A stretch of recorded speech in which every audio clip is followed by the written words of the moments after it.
What a very warm welcome live from the AMEX. It's the 132nd Sussex Senior Cup final. It's Bognor Regis Town versus Burgess Hill Town. And just ahead of the game, let's run through the two teams, and we'll start with Bognor Regis Town, wearing their home strip of white shirts, green shorts and white socks. In goal for them, number 1 is Dan Lincoln. Number 2 is Joshua McCormick. Number 3, Ashton Lee. Number 4, Richard Gillett. Number 5, Chad Field. Number 6 is Keaton Wood. Number 7 is Captain Harvey White. Number 8 is Emmett Dunn. Number 9, Jimmy Wild. Number 10, Jimmy Mewett. And number 11, Bradley Lethbridge. The substitutes for Bognor Regis Town are Thomas Scott, Leon Maloney, Doug Tuck, Ollie Humphrey and Harley Bain.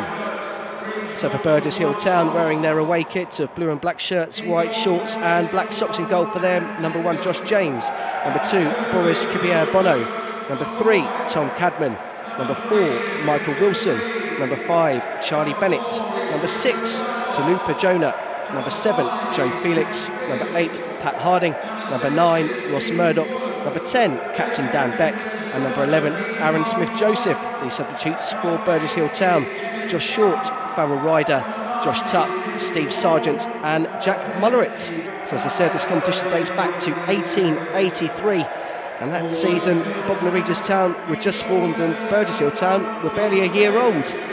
But the following year, Burgess Hill Town won the first of 3 consecutive trophies. In contrast, Bognor Regis Town had to wait until 1955 to lift this trophy for the first time. But a most impressive run started in 1980 when they won this competition 5 years in a row. And that's still a record yet to be broken and doesn't look to be any time soon. But it's going to be Beck to get us underway, as Burgess Hill Town will kick off from left to right. Plenty of fans in fine voice from both teams either side. A bit of jesting between the two sets of supporters as well. White Hawk, another famous Sussex club, going down with Burgess Hill Town. And they've been getting a few, well, joyous chants between the two sets of supporters. So we are finally underway. The referee, Stephen Hughes, gets us underway, and there's an early touch for Kibier-Bono, and has given the ball away. Bognor Regis on the attack, early doors, but a defending to do. Here's Lethbridge, he's a danger man, scored plenty of goals this season. And eventually he's been seen off by Charlie Bennett. Ball square, kept a lot of bodies forward, that's a clever ball. Here's Dunn with a chance, it's into the side netting. Clever reverse pass through, Dunn was in. But from close range, a tight angle, could only hit the side netting. There's plenty of space now on the far side. Nice ball in behind. Race is on. Cadman wins it, but in turn he's given it away. Round the keeper, it's just the opening goal. Surely it is Jimmy Wild. Opens the scoring for Bognor Regis Town. It was a mistake by Cadman. Didn't get enough on it to get it back to James. And Jimmy Wild, who's been a bit of a journeyman round Sussex, has opened the scoring in the Sussex Senior Cup final. It's Bognor Regis Town 1, Burgess Hill Town 0. Woods, lovely little touch there from Lee, and then he gets the cross, and this 2, it's just behind Wild, but still this good save from James. Jimmy Mewett almost adding a second, and Smith-Joseph back in his own corner flag. Just so calm and composed at the moment, and White plays a delightful ball to McCormick, and McCormick's charging through on goal. McCormick for 2, good save from Josh James. Cadman can carry the ball clear. Easily intercepted, and a clever run through. Mewett's in, he's onside, he's chipped the ball across, but there was no one in a white shirt up with him. I think he was expecting White to be up in the box with him. Mewett can turn. Mewett's going to run and have a go. He's got Lethbridge trying to hold the line. He has kept himself onside. There's the cross. There's Wild. Oh dear, oh dear, oh dear. He just got his feet all wrong in the crucial of moments. Came off his heel. Cadman. And it's straight up to Wild. In fact, he's missed it, and it could work out brilliantly for Mewett. He's clear on goal. Jimmy Mewett against Josh James. He rounds him and he fires it wide. And you just have to wonder if Bognor Regis Town are going to be made to pay for these missed opportunities. And that's a loose pass from Field, and Smith-Joseph with a chance to run on. Smith-Joseph gets it out of his feet, it's on his left foot. Went for the shot when maybe he should have played Harding in. Smith-Joseph to deliver.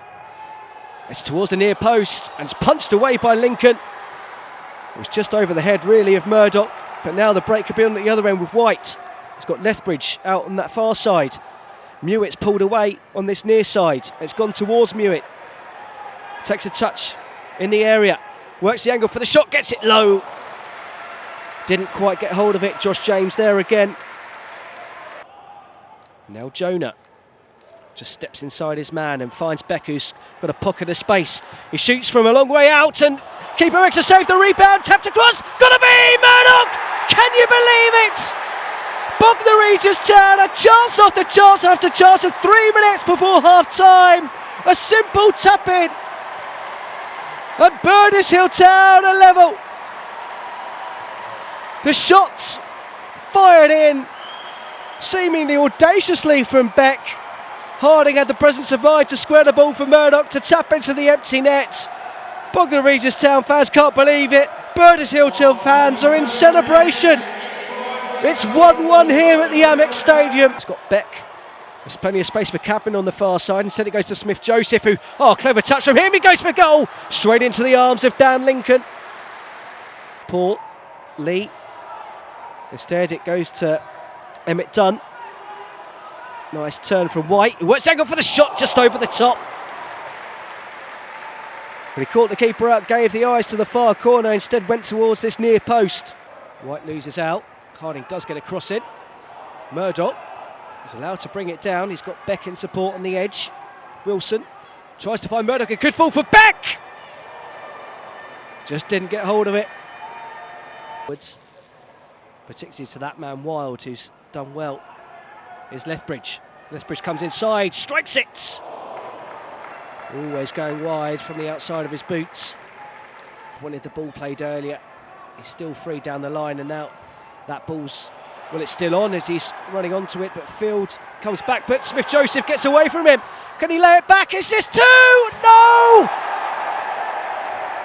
Murdoch with an opportunity to grab his second, and that was on a plate. The Rocks fans trying to encourage their captain and their team. That's a lovely ball through to Mewitt. Beck's trying to give chase. He gets it across, a free chance, played back across the face to Jonah, who clears it. Lethbridge there surely would have been better going for goal. The free kick just chips it into the box. A free header. Well, that goes down as a good chance. That wasn't taken. A further goal ahead. And that's loose from McCormick, and Felix could be in. Felix pushes it out wide on his left foot, strikes towards goal, and Dan Lincoln with the save, stands up tall. And Felix throws to the floor. Here's Lethbridge trying to make a nuisance of himself, playing in the central position. He's got away from his man, he gets it straight away over the top. He wants more than that. And that's what can happen if you do play a high line. Mewitt gets in against Jonah, works the space for a cross, chips it towards the back post, free header! Onto the roof of the net from Lethbridge. Taking a risk there was Emmett Dunn. And there's a ball through, and this could be the winner. It's Lethbridge! Over the top. James not happy with his defence, letting Lethbridge through. Joseph looked out on his feet at the end of the game. He's worked the magic for a cross. There was no one in the blue shirt there, but it drops to Felix in the box. Shifts it onto his left, gets the slow strike, and thankfully for Dan Lincoln, straight into his arms. Starting to fill the air at the AMEX Stadium, the Sussex Senior Cup final. But it could be warm right now. Strike gets the deflection. What a save that is from James. And then headed back to him by Kipper Bono. Felix gets onto that one. Felix twisting and turning, working the angle for the shot. His right foot saved, and eventually cleared away by Field. Wilson looking to find Felix, and he does. Felix checks back, steps over, works along his left foot strike, gets the deflection, took the sting out of it. Once again, Lincoln was able to match up with a strike from Felix. A pass to play, but White has got a witted foot. And here's a chance, bursting through a goal, just got trapped on the foot of left bridge, but he works it. Important block, that was from Jonah again. And then Cadman does the rest. Ryder, has he found a bit of space? He has, there's a slip, he gets it across. There's no one in the blue shirt there, though there's two Bognor Regis Town players down. But instead, Maloney looks to play the ball through. Lethbridge, just two up, there's the support. It's Tuck! There it is! 2-1 Bognor Regis Town! You thought they were going to put the ball out of play. They've got two players down on the pitch, but they played on. And the two substitutes combine. Maloney found Tuck, who arrived late and slotted into the corner, the one place Josh James couldn't reach. And in the Sussex Senior Cup final, in the final minute of the first half of extra time, it's Bognor Regis Town 2, Burgess Hill Town 1. Now Felix, cross in towards Ryder. Good break here for Cadman. He hits it first time. Here's Tuck, his goal. Looks to be the match winner. Oh dear. They just switched off for a minute, the Burgess Hill Town defence, and that allowed the full-back Ashton Lee to ghost in. He just couldn't pick out a man. And then he does put a whistle to his mouth. And Tuck's goal at the end of the first period of extra time looks to have won it for the Rocks. It has won it for the Rocks. They have lifted the Sussex Senior Cup. The final score in the Sussex Senior Challenge Cup final is Bognor Regis Town 2, Burgess Hill Town 1.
Commiserations are probably a hard one to take after sort of battling that fierce storm for the first 30 minutes to get yourselves back in it. Yeah. I thought to be honest, the first 20-25 minutes, I thought Bognor were outstanding.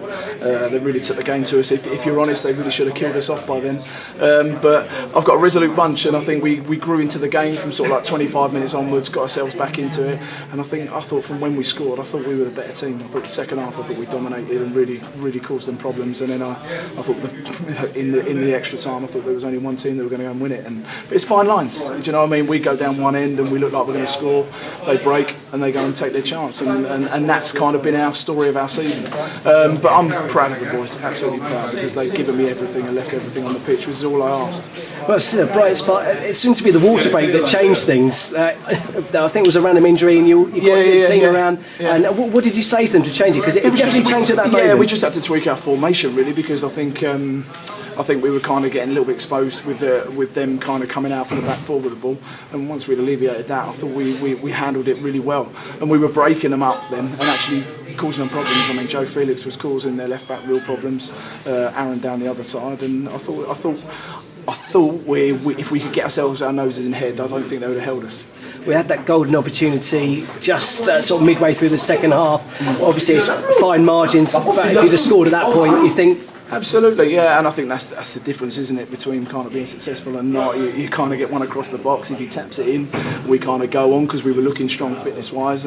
But then that's the way it goes. Like I say, it's been the story of our season. But no, I would have been disappointed if the reaction had been kind of just to lay down and die. But I thought even our reaction to it, the second goal going in for them, I thought we kind of kicked on again, which was great.